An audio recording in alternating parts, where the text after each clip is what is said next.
Rabino, por que o Bar Mitzvah é feito aos 13 anos? Então, antes de tudo, o que é o Bar Mitzvah? É a maioridade de uma criança que ela já tem a responsabilidade de fazer os mandamentos divinos. Vale a pena lembrar que a menina, ela não faz Bar Mitzvah, porque Bar seria filho da mitzvah, ou seja, que ele já está obrigado, e Bat Mitzvah seria a filha da mitzvah. A gente um dia tem que explicar isso, mas que a menina agora também já tem a responsabilidade de fazer os mandamentos, e a menina com 12 anos. A menina é antes do menino porque está escrito que ela se desenvolve, ela é mais madura mais cedo do que os meninos. Está ótimo. Agora, por que essa idade? Porque diz a Kabbalah que quando a gente recebe a nossa alma, ela vem aos poucos. Então tem partes que vêm aos 40 dias da fecundação, outra parte que vem quando a mulher dá à luz, e uma outra parte quase completando toda a alma que a gente vai ter, é recebida uma moça aos 12 anos e um jovem aos 13 anos. Esse é o motivo dessa data ser comemorado o Bar Mitzvah, o Bat Mitzvah.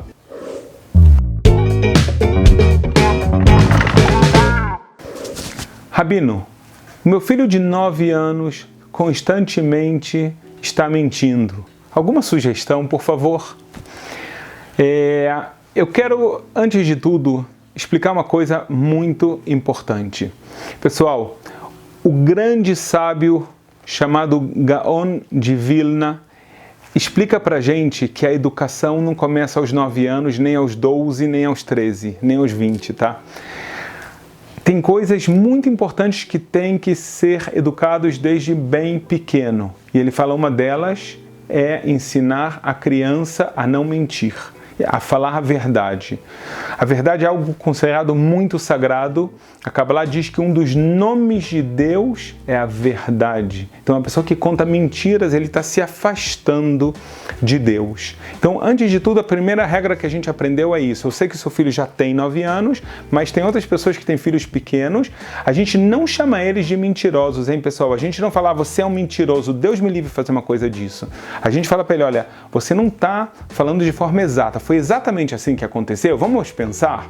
E assim ensinar para ele aos poucos. Não ele falar, meu pai, minha mãe me chamou de mentiroso, então eu sou mentiroso. Não, isso a gente não quer. Então a gente vai educando desde pequeno ele se acostumar. A segunda coisa é explicar aos poucos, através de exemplos. Meu Deus, se alguém te fizesse isso, te enganasse, o que você ia sentir? Então a criança, ela aprende através de algo que poderia afetar a ela, como a mentira é nociva. E mesmo quando não afeta, a gente não tem aquele negócio da mentira social, não, mentir de vez em quando não tem problema que não vai afetar ninguém. Não, a gente não aceita isso, tá? E a terceira coisa que eu quero te falar é que é muito importante o ambiente onde essa criança vive. Se ela vê o pai dela que está em casa, vem alguém que liga, fala que eu estou no banheiro, fala que eu não estou, e alguma coisa. Então a criança vê isso, então não adianta nada tudo que a gente fez até agora. Ou seja, mais uma vez, o exemplo, o ambiente onde essa criança está sendo criada vai influenciar muito se ela vai ser uma pessoa que fala a verdade. O que é o conceito de Bnei Noach? Bnei Noach, literalmente, filhos de Noé. No judaísmo, na Bíblia, aparece que Deus criou desde Abrão um povo que tem uma missão de iluminar todos os povos com a luz da Torá, da Bíblia e etc., os ensinamentos. E existem as outras nações. Aos olhos de Deus, todos são importantes. Os judeus, eles têm 613 mandamentos e um não-judeu tem 7 preceitos que ele tem que cumprir, cada um com a sua missão. Então, um Ben Noach é uma pessoa que assumiu o compromisso dele, como os filhos de Noé, de cumprir esses mandamentos.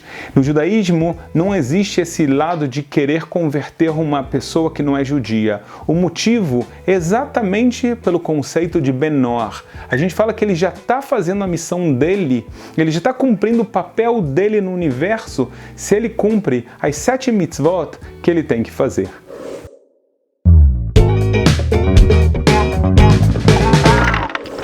Rabino, por que muitas vezes eu vejo escrito Deus com apóstrofo? D, um apóstrofo e S ou US. Por que não escreve tudo?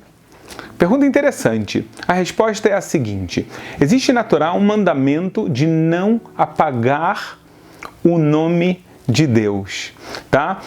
Esse mandamento, então, quando a gente escreve um dos nomes sagrados de Deus, é realmente proibido apagá-lo. Por isso, então, a gente só escreve esses nomes em livros sagrados que a gente não vai vir realmente apagar. Agora, tem gente que fala que esse nome, então, ele já tem também uma santidade, então, que o ideal seria não escrever ele por extenso totalmente para não vir a apagá-lo. Se a gente fala do mundo virtual, escrever na internet, no celular, no WhatsApp uma mensagem, então como não há uma escrita real, ela virtual, então é muito menos problemático, isso não chega a ser a proibição de apagar. Mesmo assim, muitos rabinos dizem que é recomendável sempre escrever dessa forma.